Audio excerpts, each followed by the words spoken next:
Yes. आज जो है वो हम अगला अलंकार पढ़ेंगे। अब तक हमने यमक अलंकार, देश अलंकार, उपमा अलंकार, उसके 4 भेद, पूर्णोपमा, लुप्तोपमा, मालोपमा, उपमेय उपमा, रूपक अलंकार, उसके 3 भेद, निरंग रूपक, परंपरित रूपक, सांग रूपक और उसके अलावा उत्प्रेक्षा के 3 भेद। इसके अंतर्गत हमने वस्तु उत्प्रेक्षा, हेतु उत्प्रेक्षा और फलोत्प्रेक्षा, उसके बाद संदेह अलंकार और भ्रांतिमान अलंकार, इतने अलंकारों का परिचय प्राप्त कर लिया। आज जो है वो हम अगला अलंकार लेकर के आपके सामने आए और उसका नाम है असंगति अलंकार।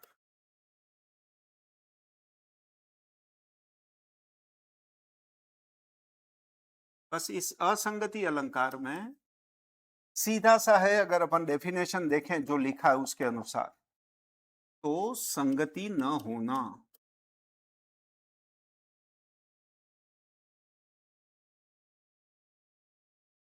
अब किसमें संगति न होना? तो कार्य कारण में संगति न होना। ठीक है सर, वो लाइन लिख लेते हैं। कार्य कारण में, सरल अलंकार है ना, कठिन नहीं है, सीधा सीधा, कोई भेद नहीं। सबसे बड़ी बात, जो लिख रहे हैं बोर्ड पे उसी को पढ़ना है सीधा सीधा, बस। तो कार्य कारण में संगति न होना मतलब सर, मतलब ये कार्य कहीं पर, कारण कहीं पर। मतलब सर, मतलब ये कारण जहां पर घटित हो रहा है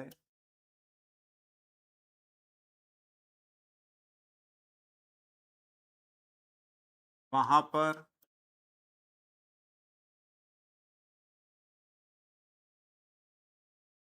कार्य का घटित न होना।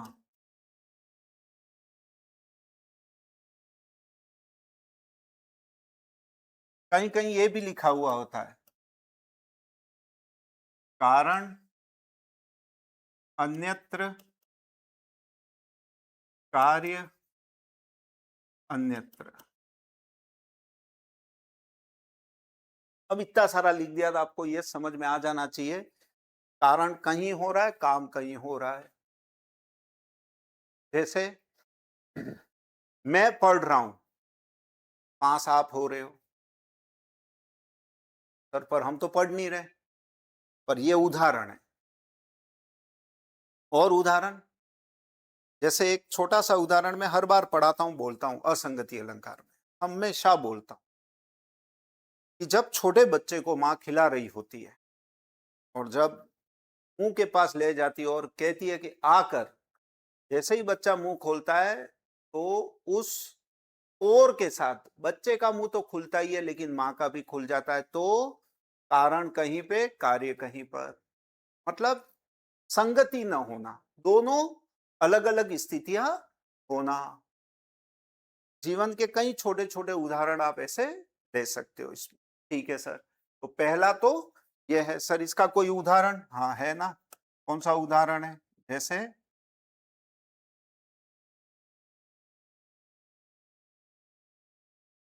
तीर ही अपे मेरे पीर रघुवीरे। तीर तो मेरे ही पे लगा, हृदय पर, और पीड़ा जो है वो रघुवीर को हो रही है, मतलब राम को हो रही है। तीर तो लगा लक्ष्मण को, पर पीड़ा राम को हो रही है। तो जिसको लगा उसको पीड़ा होनी चाहिए। हाँ सर, पर राम को पीड़ा हो रही है। अब आप इसका अर्थ यूं निकाल सकते, सर भाई है ने पीड़ा हो रही है, मतलब तीर की थोड़ी ना हो रही है, उसके भाई को तीर लगा इसलिए उसको तकलीफ हो रही है। पर यहाँ ऐसा अर्थ नहीं निकालना, आप गहराई में नहीं जाओगे, सीधा ऊपर ऊपर ही पढ़ना जो लिखा है। तीर जिसको लगा उसको पीड़ा नहीं होकर के उस लाइन में राम को पीड़ा से युक्त बताया है। तो ऐसे उदाहरण आ जाए, ठीक है। इसका सबसे बेस्ट एग्जाम्पल जो है आता है परीक्षा में, वो ये आता है, रग उर्जत टूटत कुटुम दूरत चतुर चित प्रीति।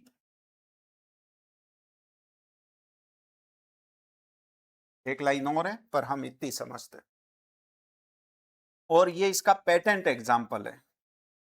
जब बांसवाड़ा में मैं था और असंगति अलंकार पढ़ाता था, तब भी मैं कहता था ये मोस्ट इंपॉर्टेंट है, अगर असंगति याद करना है तो कोई याद मत करना, इसको जरूर याद कर लेना। ये जब हमने नेट के एग्जाम दिए तब 3 बार एग्जाम में ये आया और 2 बार मैं गलत करके आया, दोनों बार मैंने विरोधाभास लिखा, क्योंकि असंगति अलंकार और विरोधाभास अलंकार के एग्जाम्पल थोड़े बहुत ठीक जैसे लगते हैं।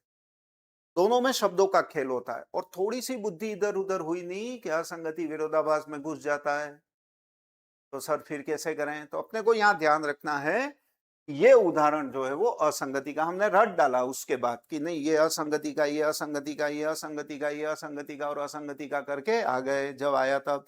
और उस समय सेकंड ग्रेड में ये एग्जाम्पल आया भी सही, जब अभी मैं इतनी बात कर रहा हूँ, इससे ज्यादा बात की थी उस बैच में, और वो एग्जाम्पल एज इट इज आया। तब एक बच्चे ने फोन करके कहा कि सर आपने बताया जितना इंपॉर्टेंट कहा था वैसा वैसा वो एग्जाम्पल आ गया। तो असंगति का ये इंपॉर्टेंट है, ऐसा नहीं अभी कह रहा हूं कि ये आ जाएगा, पर आएगा तो इसके आने की संभावना रहती है। तो द्रग ऊर्जत, उलझ तो आंखें रही है, प्रेम की अवस्था बताइए, आंखों से आंखें मिलना, द्रग उलझ रहे, और टूटत कुटुंब, परिवार टूट रहे हैं। अब जो उलझ रहा है वो नहीं टूट रहा है, परिवार टूट रहे हैं। भाई कोई चीज उलझ उलझ गई है तो वो टूटनी चाहिए, पर आंखें तो कैसे टूटेंगी सर, यार आप भी क्या बातें कर रहे हो ऐसी। अरे भाई यहाँ पे लिखा है, जो यहाँ पे ये कहा है असंगति में कि जो लिखा है वो ही अर्थ निकालना, ये मैं बार बार बोल रहा हूं। आप अगर इसका भावार्थ कर बैठे कि व्याख्या कर बैठे तो डूबोगे।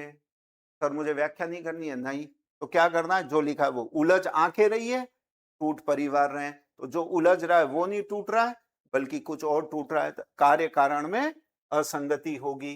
तो ये पहला इसका नियम हुआ, कौन सा, तो ये है सारे के सारे। ओके सर, इसमें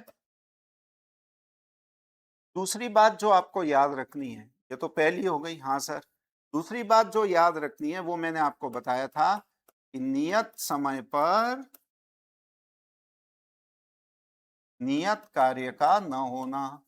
पर इसके और उदाहरण होंगे ना, ये पढ़ेंगे ना अपन। अभी यहाँ कॉन्सेप्ट क्लियर कर लो कि असंगति का मतलब क्या है, कारण कहीं पे हो कार्य कहीं पर हो। ठीक है सर, तो यहां पर नियत समय पर,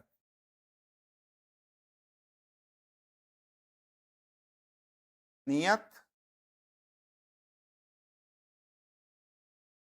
समय पर, तो मैंने स्टार्ट में जब अलंकारों का परिचय दिया तब कहा था कि असंगति अलंकार में हमें 3 बातें याद रखनी है। 3 बातें याद रखें या याद करें। ठीक है सर, पहली बात तो ये हो गई। दूसरी बात यह है नियत समय पर नियत कार्य का न होना, नियत कार्य का न होना। ठीक है सर, अब क्या करना है यहाँ पे, तो नियत समय पे नियत कार्य का न होना का मतलब है जिस काम के लिए जो समय तय किया था उस समय वो कार्य न होना। जैसे उदाहरण इसका 1-2 दे रखे हैं किताबों में जो मैं यहाँ लेके आया हूं, उसमें एक एग्जाम्पल ये है, क्या, कहा तो वो दिन तय हुआ था कि राम का राज्याभिषेक होगा, नियत समय, और उसी समय पे वनवास जाना पड़ा। तो नियत समय पे नियत कार्य का न होना। और आप भी देखना, आपको आपके जीवन में एक चीज, ये डर आपके हमेशा अंदर बना रहता, क्या, यार ये काम करने में जा रहा हूं पर पता नहीं ये होगा कि नहीं होगा, मैं इस समय ये सोच रहा हूं पता नहीं ये होगा कि नहीं होगा। मतलब नियत समय पे जिस काम के लिए आपने समय निश्चित किया जिस काम के लिए गया उस समय दूसरा काम हो जाए। वो श्रेष्ठ भी हो सकता है, खराब भी हो सकता है। मतलब सर, गए थे हरि भजन को, ओटन लगे कपास। गए थे हरि भजन को, उदाहरण इसी का लेंगे अपन। लिख सकते हैं यहाँ पे, लिखो सर। सर ये तो लोकोक्ति है, पर हाँ लिख सकते हैं, गए थे हरि भजन को। मतलब समय तो हरि भजन का तय किया था, और ओटन लगे कपास, वहां गए तो कपास करने बैठ गए, ओटन लगे कपास।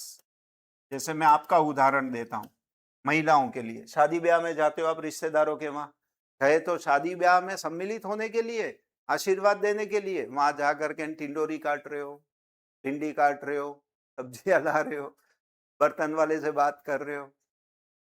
तो नियत समय पे जिस काम के लिए आपने समय को निश्चित किया था, उस समय दूसरा काम होना। टाइम टेबल आपका सारा देख लो। पढ़ने बैठते हो तब काम सूझता है, काम करते हो तब पढ़ने का सूझता है। आपके ये गड़बड़ है, बहुत बड़ी गड़बड़ है। सब सहमत होंगे मेरी इस बात से। सर सही है, मैं पढ़ने बैठता हूँ तब मुझे सारे काम दिखते हैं, कपड़े जमा दूं, बर्तन धो दूं, बिस्तर ठीक कर दूं, फलाना कर दूं, वो कर दूं। और जब काम करता हूं तब मुझे सारी पढ़ाई सूझती है।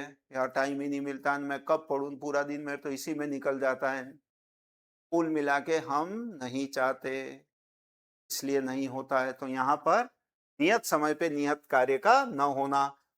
राम को कहा तो शुभ दिन साधा, कहा तो उनके लिए वो शुभ दिन तय किया था राज्याभिषेक का, और कहा वो वन गमन के लिए निकल गए। सब किस्मत का खेल है सारा।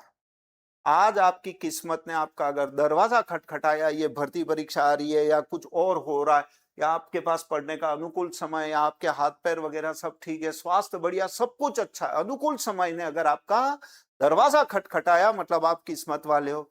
लेकिन हम तुम्हारे हैं कौन? किस्मत को ठुकराने वाले हमसे बड़े कोई पैदा ही नहीं हुए। हम सोचते ही नहीं, हम सोचते वाह ठीक है, नहीं यार यूं वो कहाँ हो जाती है नौकरी, 3-3 साल बाद निकलती है, स्वाहा। हम ही हमारे दोषी हैं। तो यहाँ पर नियत समय पे नियत कार्य का न होना, ठीक है सर। और तीसरी बात जो याद रखनी है वो है नियत स्थान पर नियत वस्तु का न होना। नियत स्थान पर नियत वस्तु का न होना।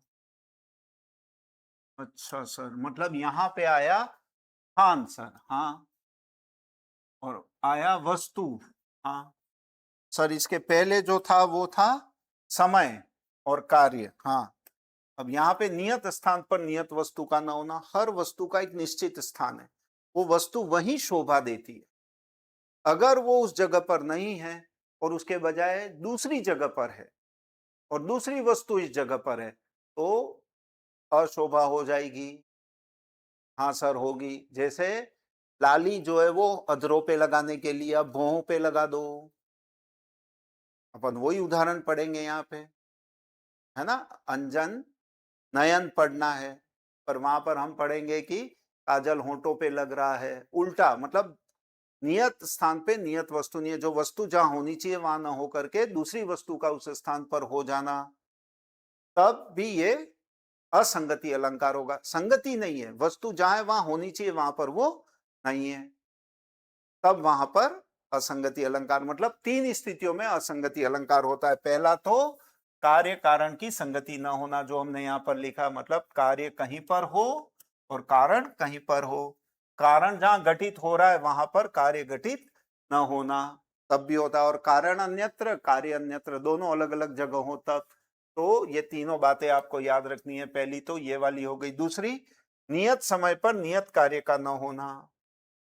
जिस काम के लिए जो समय तय किया है उस समय पे वो कार्य ना होकर कोई और कार्य हो जाना, ठीक है। और तीसरी बात, हम जो पढ़ रहे थे वो पढ़ रहे थे नियत स्थान पर नियत वस्तु का ना होना।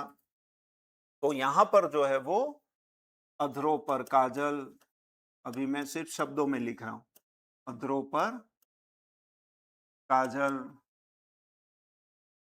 ठीक है, आंखों में लाली, मेरी मर्जी से लिख रहा हूं अभी, आंखों में लाली। अब उल्टा आप चाहो तो इसको यूं ये भी लिख सकते हो कि पैरों में कंगन, अपन मर्जी से बना रहे हैं, ठीक है, ऐसा, ठीक है, हाथों में पायल,